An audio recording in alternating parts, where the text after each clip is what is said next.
Welcome back, everybody. Buckle up, we're going to talk about something bonkers today. I'm always a fan of a good flying or landing challenge. Many of them I come up with based on a short runway, an improbable plane, or unusual circumstances. However, today we're going to recreate an actual flight from 2001. If you're new to the channel, I'm a pilot, a former air traffic controller, and I play all sorts of video games. Be sure to subscribe if you enjoy this.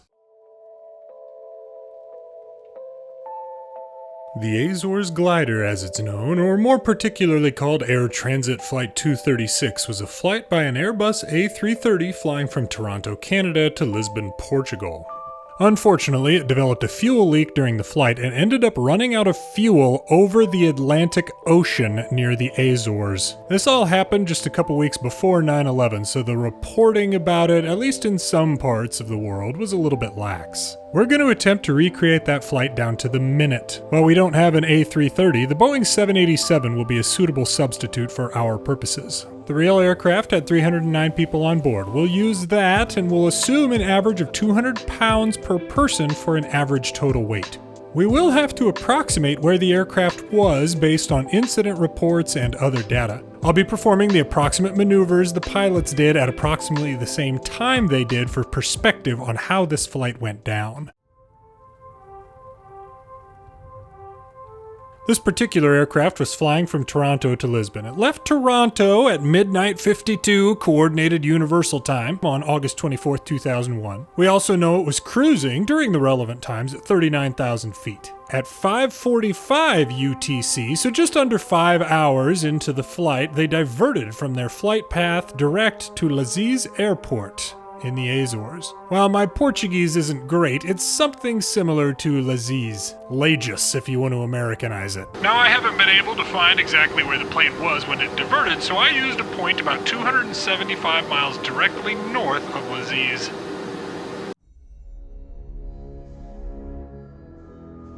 After diverting, the right engine flamed out about 30 minutes later at 6:13 and at 150 miles from Lajes. At that point, the pilots began a descent in accordance with single-engine operations in this type of plane. However, at 6:26 and 65 miles from the field, the second engine flamed out. I was more focused on the distance, so my first flame out took place a few minutes before its real counterpart. I must have had a slightly faster ground speed than they did in real life. I made sure the second flame out occurred at 65 miles from the field. At that point, I'd slowed down, and it happened for me only about 1 minute early based on the clock. So we are at about the right speed and attitude. Now, as with all my landing challenges in Flight Simulator, I have to lower the landing gear before shutting down that second engine. By the way, if you haven't seen my video gliding across Latvia, be sure to check that out. It was about the same, except, inverted. Now that we're gliding, if you think about your flying experiences, it's pretty darn quiet in the cabin. No engine noises, not much you can really hear mechanical, just the wind as you and 308 of your now closest friends sail silently through the early morning air. It's worth noting that I didn't rely much on the air traffic control in the game. In the real event, the controllers helped provide direction to the field and instruction to the pilots. However, and tremendously luckily, the weather that morning was gorgeous. Winds from the north-northwest at 13 knots, unlimited visibility, and just a few clouds around the field, so the pilots were able to see the runway for around 15 minutes during the approach.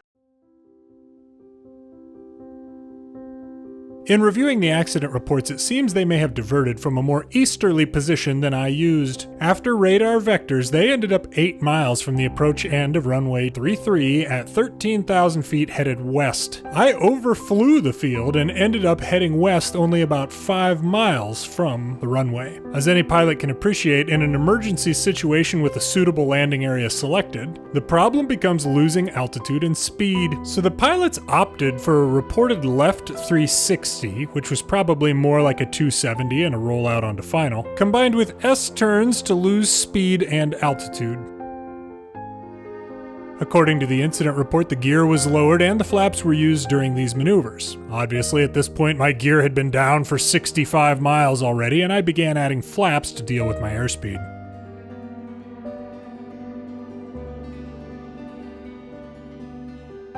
Ultimately, I came in a bit faster than they did. They crossed the runway threshold at around 200 knots. I crossed the threshold at around 220 knots and 2 full minutes earlier than they did in real life.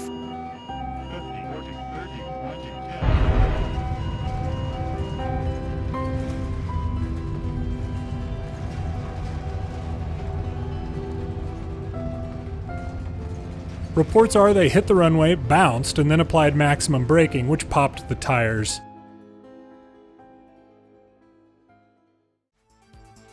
The plane eventually stopped using only 7,600 feet of the 10,000-foot runway, which is better than some pilots I know could do with a fully functional aircraft. As the tires all popped, a small fire broke out due to the damage to the landing gear, but that was quickly put out by the emergency crews. The pilots did an absolutely astoundingly great job, and all 309 people on board survived. Plus, the bulk of the 15 or so injuries seem to have been a result of people exiting the aircraft, not the landing itself. However, with great sunglasses comes great responsibility. The pilots were cited as a cause or contributing factor to the incident by failing to recognize the leak and then failing to properly follow certain fuel management procedures. I do a lot of ridiculous stuff, obviously, but this was a heck of a flight. So many variables had to work out just as they did for the plane to successfully land like that. Had they waited longer to divert, they may have had to use a shorter runway, one with worse weather, or one with lesser radar facilities for direction and guidance. Had the pilot not been experienced with gliders, he may have panicked without power and failed to maintain a safe attitude. Had the leak started 2 hours earlier, they wouldn't have had a runway within gliding distance. What a flight!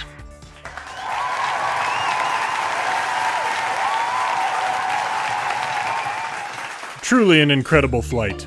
Okay, today we're taking a look at the TBM 930. This single-engine turboprop can seat 4 passengers in luxury and comfortably place up to 2 pilots in jealousy of all jet pilots out there. With a 2,811-pound useful load and a $4 million price tag, this aircraft is a favorite among business executives and aircraft ownership groups everywhere. Interestingly, it is used by at least one military out there. It seems the French military uses a modified version of the TBM 930 to surrender from a distance. Well, as with all aircraft this year, we're looking at how long it takes to get the engine started such that the airplane can start moving. We're not worried about radios, navigation, and all that sort of nonsense. There's only one pilot who can be trusted with these types of tests. Some say he once ended a war just by telling both countries' leaders he was disappointed in them. And that to help a kid out, he once traded his magic beans for a cow he didn't even need. All we know is he's our German Shepard test pilot and he's called the Rug. With this only having one engine and nearly a ton and a half useful load, we're hoping for some good things from the TBM.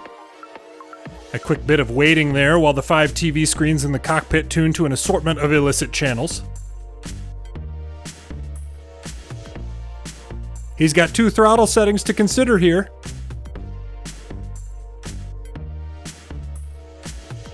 And there's the transition to the other as the engine warms up. He's doing great. Auxiliary boost pump, fuel selector to auto, and he's done. Okay, that took Rug 76 seconds. Dividing that 2,811-pound useful load by 76, the TBM 930 scores a 37, just barely beat out by the King Air 350i. That's about as close as it can get. As a reminder, the better time here indicates how many pounds of cargo you can get moving per second of startup time. Basically, what's the bang for your buck in terms of the relationship between startup time and cargo capacity?